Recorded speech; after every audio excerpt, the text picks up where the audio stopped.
RCB ചലഞ്ചിന് മുന്നിൽ പഞ്ചാബ് കിങ്സിന് മറുപടിയില്ല. 8 വിക്കറ്റിന്റെ വിജയത്തോടെ IPL 2025 ഫൈനലിലേക്ക് റോയൽ ചലഞ്ചേഴ്സ് ബാംഗ്ലൂർ. സ്വപ്നതുല്യമായ ക്വാളിഫയർ 1 ആയിരുന്നു വിരാട് കോഹ്ലിക്കും സംഘത്തിനും. ആദ്യ പന്ത് മുതൽ അവസാന പന്ത് വരെ സമ്പൂർണ്ണ മേധാവിത്വം. എന്നും പഴി കേൾക്കാറുള്ള ബോളർമാർ തന്നെ ഇത്തവണ ആഞ്ഞടിച്ചു. 14 ഓവറിൽ വെറും 101 റൺസിന് പഞ്ചാബിന്റെ വെടിക്കെട്ട് ബാറ്റിംഗ് നിര തകരുന്ന കാഴ്ചയാണ് ക്വാളിഫയർ 1 കണ്ടത്.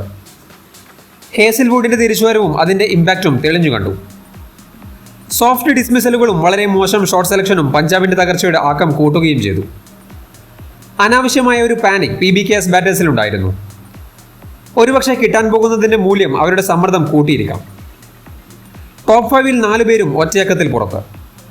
വളരെ കാം ആൻഡ് കമ്പോസ്ഡ് ആയിരുന്നു RCB ബോളേഴ്സ്. 2 നെടും തൂണുകൾ തകർത്ത് ഹേസിൽവുഡിന്റെ കംബാക്ക്. ജോഷ് ഇംഗ്ലീഷും ക്യാപ്റ്റൻ ശ്രേയസ് അയ്യരും നിലയുറപ്പിക്ക് മുൻപ് മടങ്ങി. അവിടുന്ന് അങ്ങോട്ട് ഒരു ലക്ഷ്യബോധവും PBKS ബാറ്റിംഗിനുണ്ടായിരുന്നില്ല. 20 ഓവറുകൾ ബാറ്റ് ചെയ്ത് മാന്യമായ സ്കോർ നേടാനുള്ള ശ്രമവും ആരും കാണിച്ചില്ല. ലോവർ ഓർഡറിനെ തകർത്ത സുയാഷ് ശർമ്മയും വളരെ നിർണായകമായ റോൾ ചെയ്തു. സ്മോൾ ടാർഗറ്റിന്റെ എല്ലാ കോൺഫിഡൻസും RCB ബാറ്റിംഗിൽ കണ്ടു. ഫിൽസോൾട്ടിന്റെ തകർപ്പൻ ഹാഫ് സെഞ്ചുറിയിൽ RCB കുതിച്ചു. കോഹ്ലിയും അഗർവാളും മടങ്ങിയെങ്കിലും RCB ക്യാപ്റ്റൻ വിജയമുറപ്പാക്കാൻ ക്രീസിലുണ്ടായിരുന്നു. 10 ഓവറിൽ RCB ടാർഗറ്റിലേക്കെത്തി.